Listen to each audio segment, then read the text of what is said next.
네, 유일하게 국가의 어른으로서 쓴소리를 해주고 계십니다. 박찬종 변호사님 모셨습니다. 어서 오십시오. 네, 안녕하십니까. 이준석이가 매일 언론을 흔들고 있습니다.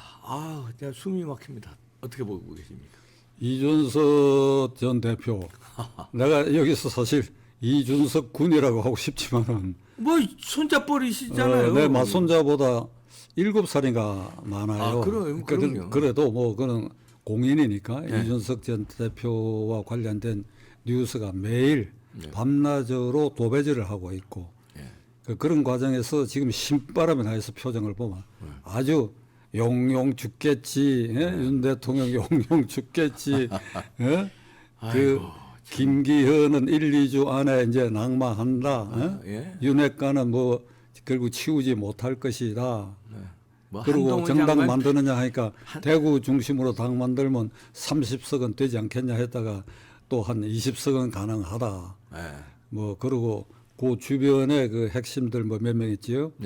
그 중에 한 사람은 이게 윤 대통령이 개심 마음을 바꾸면 굳이 탈당할 필요가 없다. 뭐 아주 넉넉한 마음으로 뭐 이렇게 먹이사슬 던지듯이 윤 대통령에게. 지금 제가 웃으면서 얘기하는데 사실 웃을 일이 아닌데. 그래서 저는 이준석 전 대표와 약간의 인연이 있고 그가 지금 이렇게 이를테면 궤도를 벗어난 이런 내부 이게 총질이라 그럴까 이걸 계속하는 것을 일면 이 사람이 이런 심리적 동기에서 출발해가 지금 이러고 있구나 하는 그런 요인이 있다고 봐요. 지금 지금 이준석의 이런 행동에는 어떤 원인이 있다. 뭐 심리적인 어떤 뭐 무슨 트라우마 같은 게 있었습니까? 아니 무슨 사건이 있었습니까?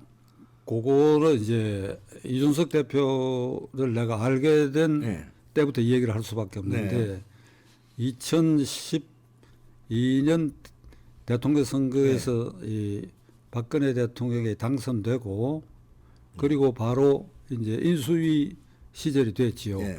그 인수위 시절 초기에 이 선거대책위원 7명 중에 들어가 있었거든. 그러니까 김종인 그다음에 중앙대학 교수 그다음에 이철성 씨 따님, 그다음에 대선그룹의 막내딸 뭐 빨간 구두인지 그 유명한, 그리고 이준석 하버드 대학 출신 24살, 그리고 김종인의 경제민주화. 요렇게 조합을 해놓고 보니까 박근혜 대통령으로서는 큰 우군이 된 겁니다. 뭔가 변화가 있을 것이다. 24살짜리도 들어가 있고 여성도 둘이나 들어가 있고. 그리고 경제민주화. 그림은 괜찮았죠, 이렇게. 그림이 괜찮았고 득표도 영향을 줬죠. 그러면 이 사람들 1등 공신이 있지요. 그런데 이 인수위 구성되는 거 보니까 이준석이 이름도 빠져 있더라고. 이준석이 인수위 위원 명단에 빠져 있고. 그러니까 그 시점에 KBS에 2시간짜리 와이드 토크쇼가 있었어. 세 사람이 나왔는데 나하고 이준석 그리고 정대철 민주당 고문이 나왔는가 하여간 그래요. 그 2시간 동안 이 얘기를 하고 난 다음에 차를 마실 시간이 있어가지고 제가 이렇게 물었어. 거의 처음 만난 이준석한테. 이 박근혜 당선자로부터 연락이 있었지 이러니까 싱긋 웃으면서 없어요. 아니 지금 2주일이 넘었는데 그 선대위원으로 중요 역할을 했는데 뭐 점심이나 저녁 회식한 일이 없어요 그러더라고. 그때까지도 표정이 이렇게 어둡지 않아요. 막 곧 있을 것이다라는 어떤 기대감 같은 걸 내가 읽었다고. 그래서 내가 그랬지. 이준석 군이라 그랬었거든. 이준석 군이 어리니까. 그 대통령 당선자를 배우면 자네만은 각하라고 불러라. 각하. 각하. 그러니까 이게 박정희 시대 이후에 김영삼 대통령까지도 사석에서도 각하라고 하는데 그 뒤에 대통령님이라고 하는데 각하라고 너는 불러라. 그럼 널 귀엽게 생각할 거니 내가 이랬다고 했더니 마담 프레지던트로 부를게요. 그러길래 이건 뭐 그렇건 저렇건 각하라는 용어를 쓰라 그래가 헤어졌지요. 그리고 대통령 취임을 했습니다. 그 직후에 또 어느 프로에 이렇게 이제 출연자 대기실에서 만나서 그래 오라 그래갖고 청와대 갔다 왔지? 그러니까 아니요. 그러니까 앞에 때하고는 표정이 냉랭해졌어. 아, 이제 섭섭하다. 이제 이 기분으로 바뀌었네요. 아니 그러니까 인수위 시절 2달 지나고도 부르지도 않았고 인수위원도 안 됐고 그다음에 취임하고 한 달쯤 됐을 때 청와대 갔다 왔지? 나는 상식적으로 물은 거야. 아니요. 그래? 전화를 해 전화. 밥 한 끼 달라고. 아니요. 상당히 토라졌어. 그 뒤 가을이 됐어. 예. 또 우연히 만났는데 연락 없어? 없어요. 그러니까 그 뒤로 완전히 팽당한 겁니다. 아, 팽당한 거지. 아니면 근데 이준석을 알아본 거지. 그런 게 아니고 김종인도 팽당하고 예. 김종인 씨 최근 증언에 의하면 도와줬는데 전화 한 통 없었다는 거 아니에요. 그러면 내 상식으로 내가 경험한 역대 대통령 당선자와 그 캠프의 행동 양식으로 보면 오늘 당선자가 확정된다면 그 다음 날은 좀 쉬어야 되니까. 예. 그 다음 날 1차 모임을 누구하고 당선자가 만나야 되니까 요 선대위원입니다. 예. 요게 1차로 고생했다 하면서 이렇게. 점심시간에 만나야 돼. 예. 점심이나 저녁에 이걸 1차로 만나요. 만나가지고 뭐 술 한잔 하면서 여러분들 때문에 내가 당선됐다. 정말 감사하다. 근데 나를 당선만 시키면 어떻게 하냐. 앞으로도 계속 지원해달라. 그리고 할 말이 있으면 언제든지 해달라. 일단 말은 그렇게 해야 되는 거예요. 말은 이제 예. 그다음에 형식적으로라도. 그래 놓고 모두 자리 바랄 거 아니에요. 어떤 형태로든 간에. 김종인 씨는 나이가 많으니까 그러다 치고 젊은 사람들 줄 자리 많잖아요. 주면 어때요? 싹 외면해버린 겁니다. 싹 외면. 요 선대위를 제일 먼저 노고에 감사하다는 표시를 해야 되고 두 번째로 당의 선대기구 핵심들을 그 다음에 저녁 때 만나가 노래 부르고 만세 부르고 이렇게 해야 되는데 이게 다 생략돼 버렸어. 완전히 팽당했어. 그래서 이준석 군은 그때부터 이 권력의 냉혹함을 알은 거 아니냐. 권력의 냉혹함. 그 뒤부터 반박으로 돌아섰지요. 예. 바로 돌았었어요. 그 탄핵을 주도한 거기에 끼었지. 예. 예. 그 유승민 당인가 거기에. 유승민 뭐 예. 그러니까 당연히 그게 끼었을 거예요. 이런 걸 20대에 뼈저리게 경험했다고. 그래가 이제 대통령 선거가 있던 작년에 전당대회에서 대표를 뽑는데 본인이 최선을 다해가지고 대표가 됐는데 그 무렵 대표 결정 전당대회 직전에 내가 전화를 해가지고 이준석 군 내 유튜브에 뭐 구독자는 많지 않지만은 그거 한번 출연해라 그러니까 예, 그래 왔어요. 네. 이렇게 멜빵을 메고 그래 앉아가지고 그 하고 싶은 얘기 다 해라. 왜 대표가 돼야 되냐? 내가 이 시점에 이준석이가 대표가 돼야 할 이유를 오늘 얘기하는 것이다. 내가 질문은 별로 없다. 중간에 한두 가지 하겠다. 그러니까 20분이 넘는 걸 만들어 방송을 했어요.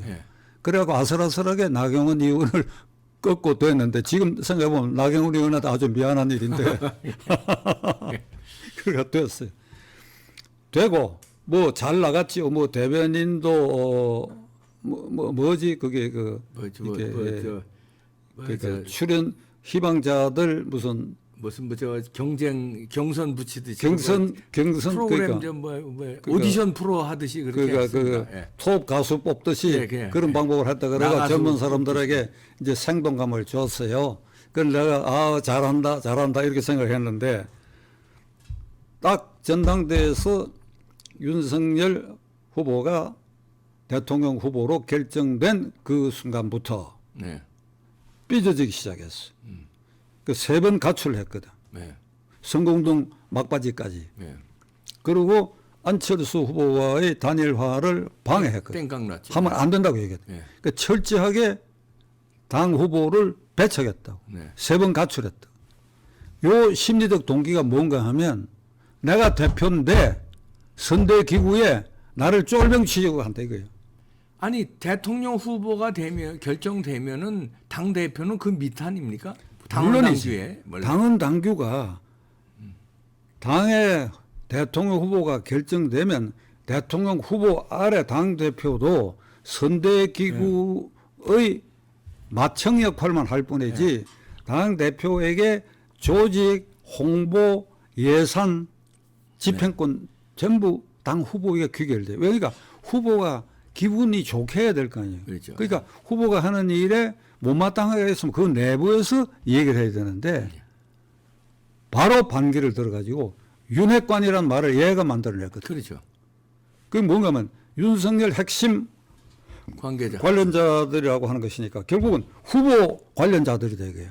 이거는 누가 후보가 돼도 이준석이가 후보가 돼도 이 핵관이 생기고 박길동이가 후보가 돼도 박 핵관이 생기기 마련이에요. 그러니까 선거운동 기간은 일단 편하게 해주고 그것이 전혀 잘못됐을 때는 내부에서 충고를 할 뿐이지 이에 반기를 들고 3번 가출을 했다. 네.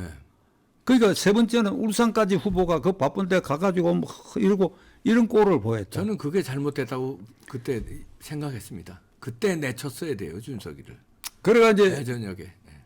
결국 그런 상태로 선거를 끝냈는데 0.73%가 된 데 대해서 네. 유력한 유력한 언론인들 중에는 그게 이준석이 때문에 0.73%가 나왔다. 아니면 5.7%진 7.7% 나올 걸. 네. 그렇게 말하는 분들 중에 내가 친한 사람도 있어. 아니다. 얘가 당대표의 기본을 지켰다면 5% 이상 나왔다. 5% 이상 나왔지. 후보 단일 안철수와의 구원이 있었는지 그것도 철저하게 반대를 했고 그다음에 계속 가출 행위를 해서 후보의 리더십에 손상을 입혔다. 네. 물론 이준석이를 주목해가고 국민의힘당 지지한 젊은이들도 있지만은 그 행위를 보고 중도층 나이 든 사람층에서 떨어져 나간 것도 있단 말이에요. 그럼요. 그러니까 이건 선거의 회방꾼이었다. 그 다음에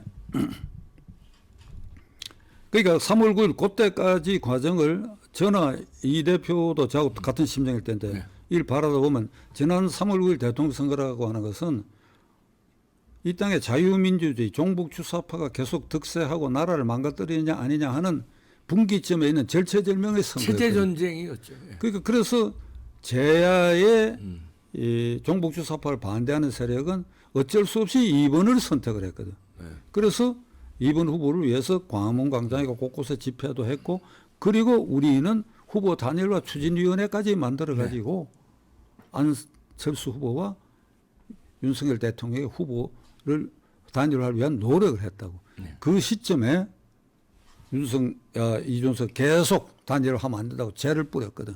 그런데 만일 단일화가 안 됐다면 졌어. 졌죠. 예.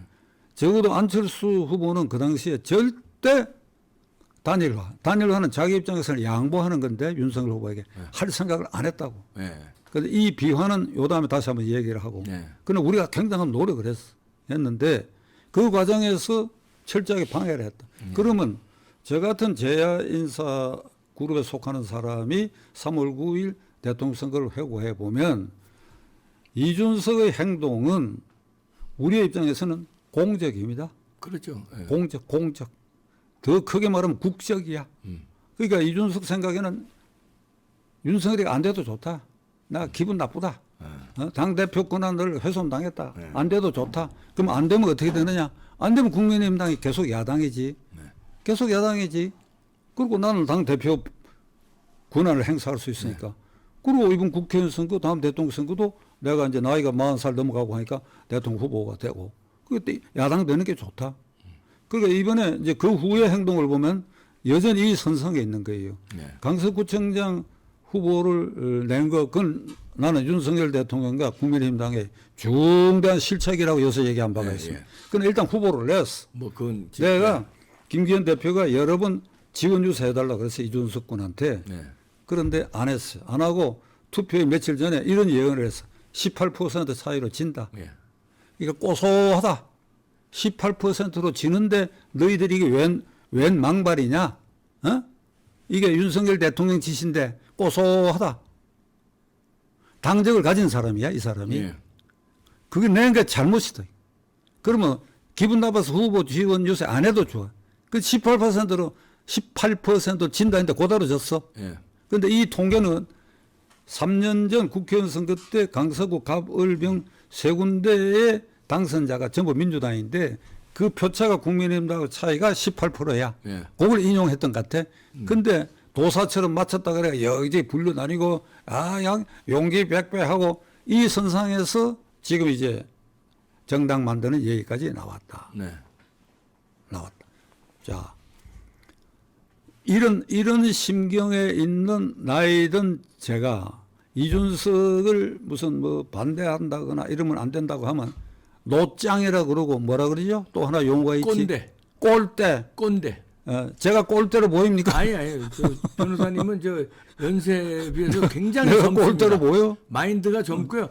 패션도 젊으시잖아요. 지금 이제 패션도 아주 좋습니다. 그러니까 저는 이준석 군을 처음 만났을 때 초심에 돌아가면 권력이 냉혹하다고 하는 것을 박근혜 대통령으로부터 팽당하고 인식했으리라.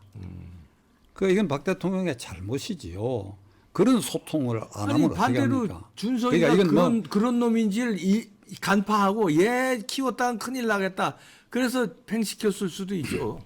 이런 놈인 줄 알았으니까. 그게 결국은 배신당했고. 이 대표 반대로 해. 대통령 권력을 가진 사람이 그거 하나 못 다스린다 한다면 대통령 아니지 그거야. 또 그걸 끝까지 뻗쳐 나간다 그러면 대통령이 그 과정에서 어떤 노력을 했다 하는 걸 보이면 국민들이 대통령 편이 되지 뻗쳐 나간 그놈 편이 됩니까? 예. 그 사람 편이 됩니까? 그러니까 얘가 거기에 어떤 걸 느껴가지고 권력이라는 건 철저히 자기 몫을 챙겨야 된다. 근데 그런 과정에서 지금 쭉 설명한 3월 9일 선거 때 그리고 지금까지 보이는 것은 신기하게도 문재인 대통령, 이재명 대표에 대해서 비판한 일이 한 번도 없어요. 맞아요. 너무 신기해. 나는 그런 걸 하면서 내가 무소속 당을 만들겠다, 이 당은 안 되겠다 이렇게 얘기하면 내가 좀 이해를 해요. 근데 그거 한 번도 한 일이 없어. 그러니까 오직 그 가슴에는 이게 박근혜 대통령 팽당에는 그 심리 연장선상에 있는지 이건 망가뜨려도 된다. 내가 있다. 이 생각을 하고 있는 거야. 이게 인간으로서 할 짓이 아니고 정치 지도자로서 있을 수 없는 일이야. 당력을 가진 한 예. 탈당할 때까지 이재명 비판해야 돼. 한 번도 한 일이 없어. 그럴 사람이 아니니까 이제 어떻게 해야 됩니까? 국민의힘은. 얘 뭐 어떻게 처리해야 됩니까? 하는 대로 내버려놔야지 어떻게 합니까? 질질질질 끌려가. 지난번에 여기서 한번 말씀드린 대로 결국 이건 윤 대통령이 예. 국문을 신국을 해가지고 나처럼 이런 생각의 기반 위에서 내가 너를 이해한다. 근데 앞으로 어떻게 하겠느냐. 이렇게 달래는 게 아니라 그 심리 상태를 또 보는 것이죠. 아니, 제명시키면 되는 거 아니에요? 그런데 시끄럽지 않게. 그렇게도 안 되면 내버려야지 어떻게 합니까? 그거 버려야 돼요. 근데 나는 예. 국민의힘 당이 윤 대통령이 그를 버리느냐 그런 순간이 오느냐와 관계없이 이준석 군이 이 당을 떠날 때까지 지금 하고 있는 행동은 이게 개인으로서 공인으로서 대통령 후보를 꿈꾸는 사람으로서 있을 수 없는 일이다. 그러니까 원래 초심대로 가가지고 원래 박근혜 정권 초기에 선대위원이 될 때 그런 심정으로 이걸 바라다 보고 그리고 좋은 말을 하고 헤어져라. 좋은 말을 하고 헤어져라. 헤어져라. 그러니까 헤어지려면 좋은 말을 하고 헤어져라. 좋게 헤어져라. 좋게 헤어져라. 그러니까 결국은 좋게 탈당해라 이런 말씀이죠. 이제 쉽게 얘기하면 좋게 헤어져라. 좋게 탈당해서 네가 무소속으로 나가든지 신당을 하든지 너 자유인데 국힘당과 빨리 그 안에서 땡깡 부지 말고 좋게 헤어져서 네 마음대로 해라. 네, 그렇게 결론 받아들이겠습니다. 그래서 저 조폭들도요. 제가 이 조폭 소설, 조폭 영화를 많이 봤는데요. 그러니까 이런 거 처리를 잘해야 된답니다. 지금 박찬종 변호사님도 조금 전에 말씀했죠. 대통령이 되려면은 이런 거 처리를 그러니까 이런 놈은 완전히 죽이든가 조폭도요. 아니면 그냥 내 편으로 꼼짝없게 만들든가 아니면 완전히 재기불능으로 죽이든가 그렇게 해야 된대요. 어설프게 살려두면 배신의 칼이 나한테 들어오기 때문에 둘 중에 하나 해야 된다고 그러더라고요. 윤 대통령 쪽에서 이준석을 다루는 몇 가지 방법이 있는데 네. 그건 내가 간헐적으로 얘기한 바가 있으니까 그건 오늘 결론적으로 얘기 안 하고 이준석 군에게 포커스를 맞춰서 내 결론은 앞으로 이 당에서 대표가 되거나 또는 저 당의 대표가 되거나 네. 또 대통령 후보가 되거나 지금 이런 식으로 하면 자네가 3월 9일과 그 이후에 국민의힘 당에서 보인 이 행태와 같은 방식으로 네가 장래에 보복당한다. 보복당한다. 보복당한다. 이게 천심이다. 그게 결론이.